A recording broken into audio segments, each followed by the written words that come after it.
Hello everyone. The object of this video is to explain that how 1 by n tends to 0 when n tends to infinity.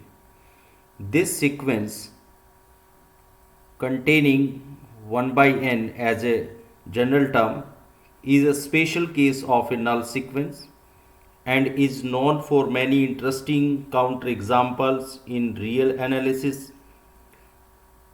To do this work, we will introduce completeness axiom, Archimedean property of real numbers, and the concept of supremum, the least upper bound.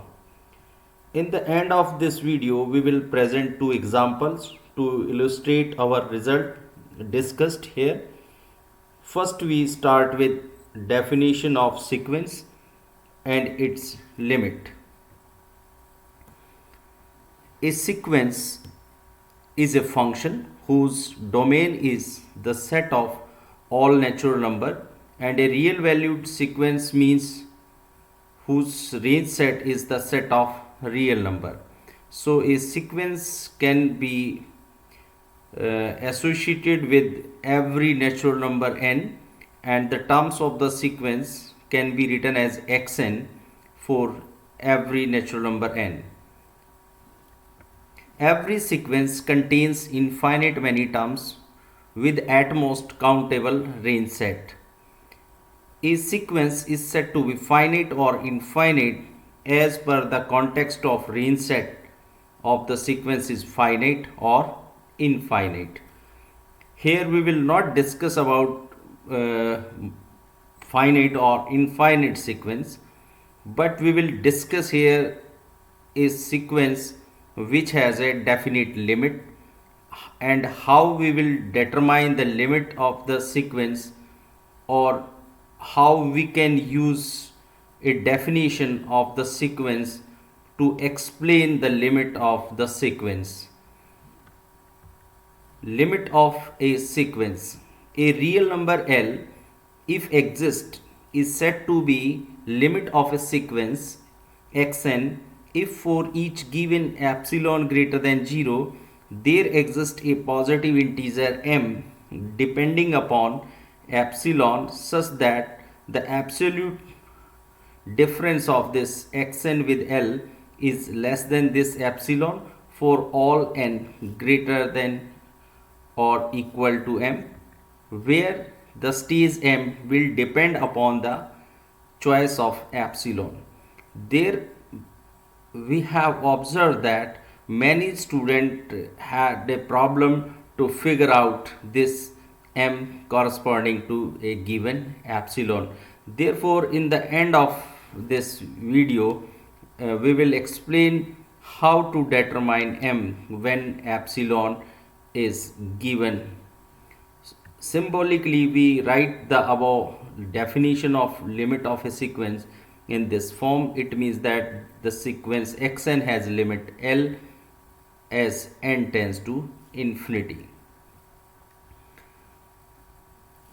To complete our object, we first need the definition of the least upper bound of a bounded above subset of real number. So let S be a bounded subset of bounded above subset of real number. Then we can find a positive real number k such that the every value of this set S less than or equal to k. In such a situation, k is called an upper bound of S. Now S has infinite many upper bounds, means that if you take any number which is a greater than k, then that will also will work as an upper bound, and there may be some number lesser than k work as upper bound. So we can think about infinite many upper bound of a bounded above subset of real number S. So S has infinite many upper bound. By the law of trichotomy, clearly we have a relation on these real numbers. So clearly there may be the smallest element in the set of all upper bound of S. with the following property, which is known as completeness axiom. The set of all upper bound of a non-empty bounded above set S of R has the smallest element, means that if a set is bounded above, then it has upper bound and it has infinite many upper bounds. So we can find the smallest element in the set of all upper bound of a set. This element, the smallest element we are discussing here, this element is known as the least upper bound or the supremum of the set S.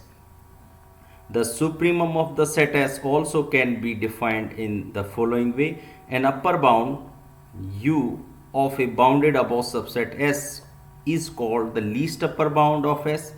If V is any upper bound of S, then U will be less than or equal V.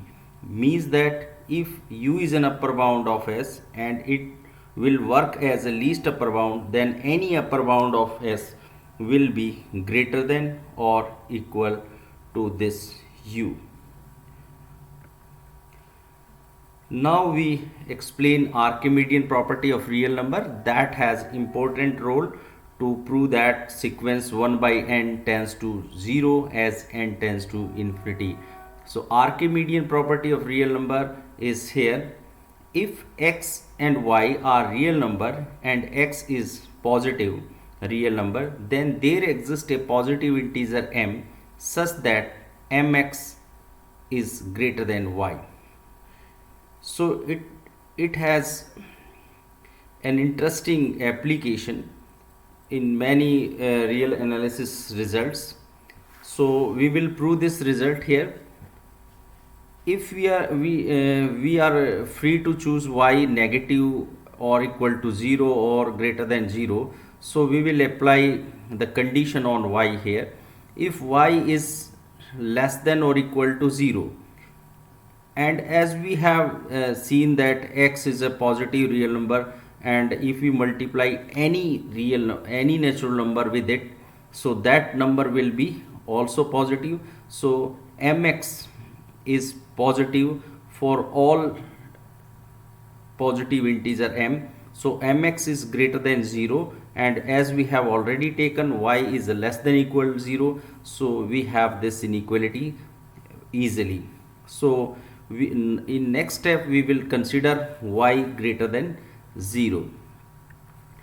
In contrary, we assume that when y greater than 0, there is no positive integer m satisfying this property. It means that there will be no positive integer satisfying this property. So we can say that mx is less than equal y for all positive integer m. Now we can consider a subset S of R containing x, and therefore this is a non-empty subset of R, and we know that the element of S is of the type nx, and every element of the type is less than equal y. So therefore y is an upper bound of this set S. So this set S is bounded above, and by completeness axiom, if this set is bounded above, then the set of all upper bound of this set S has the smallest element, and that element is known as supremum of the set S. So S has a supremum, we can say U, then obviously element of S will be less than or equal U. So therefore mx less than equal U for all positive integer m. Now since the result is valid for all positive integer m, so it will be valid for m plus 1. So m plus 1 x less than equal u, and it implies that mx is less than u minus x for all m. It means that u and u minus x both are upper bound of this set S, but u is the least upper bound. Therefore u minus x will be greater than equal u when x is greater than 0. It is impossible because u minus x cannot be greater than equal u when x is positive real number. So this contradiction gives that our supposition was wrong, and it means that there must exist a positive integer m satisfying this property. So for any real number y greater than 0, as a consequence of Archimedean property, there exists a natural number m such that m is greater than y, and this fact will be instrumental to prove our result. Let epsilon greater than 0 be given, however small real number, and if you take y equal 1 upon epsilon, then y is a positive real number, and by the above property there exists a positive integer m which will be greater than 1 upon epsilon. It means that 1 by m will be less than epsilon. If you take n which is greater than equal m, then obviously 1 by n will be less than 1 by m, and it is less than epsilon, and this 1 by n can be written in this form. And this fact proves that for every epsilon greater than 0, there exists a positive integer m which will be greater than this 1 upon epsilon will satisfy this condition 1 upon n minus 0 less than epsilon, proving the fact that limit of 1 by n is 0 by definition. Now in this last slide we will study how we can determine m when epsilon is given. So we take two examples here. In first example we consider xn is n upon 2n plus 1. So it can be seen easily that this sequence approaches to 1 by 2 as n tends to infinity. So let epsilon greater than 0 be given, and if you take m greater than 1 upon epsilon, then for every n greater than equal m, we will find that this n upon 2n plus 1 minus 1 by 2 equal 1 upon 2n plus 1, and since 2n plus 1 greater than n, so therefore 1 upon 2n plus 1 less than 1 by n, and this 1 by n is less than equal 1 by m, and 1 by m is less than epsilon, so for all n greater than equal m. So this shows that for every epsilon greater than 0 we can find a positive integer m satisfying this condition, then this difference will be less than epsilon. In next example we will see that xn converges to 2 as n tends to infinity. The limit of xn is 2 as n tends to infinity. So this fact will be shown using the definition of epsilon. So xn minus 2 can be written as in this form. One can determine this form by using partial fraction. So we can find now 3 by 5 is less than 1, so we can take this 1 by n here in place of 3 5 by n, and also you can take here 25 here, and the expression will be more greater than this. So 25, then 5 will cancel, we can write this expression this. Now this will be less than epsilon if this separately less than epsilon by 2, and if we take this condition, then the positive integer m can be taken is the maximum of 2 upon epsilon and 10 epsilon plus 5, and so maximum value is 10 upon epsilon plus 5. So if you take m, epsilon is 1 here, so m will be 15, epsilon is 1 by 2, this is 25, and epsilon is 1 upon 100, then it will be 1005. So student can see that this difference, absolute difference, is less than epsilon when we pick m greater than this number. So if you fix if you want to make xn minus 2 less than 1, then you have to there will be a stage after fifth term. All terms will be satisfying this condition, xn minus 2 less than 1. If you one wants to show that this is less than 1 by 2, then one has to take 20 after this will happen after 25th terms. Means that terms from 1 to 24 will not satisfy this condition, but after that all will satisfy this condition. And if one interested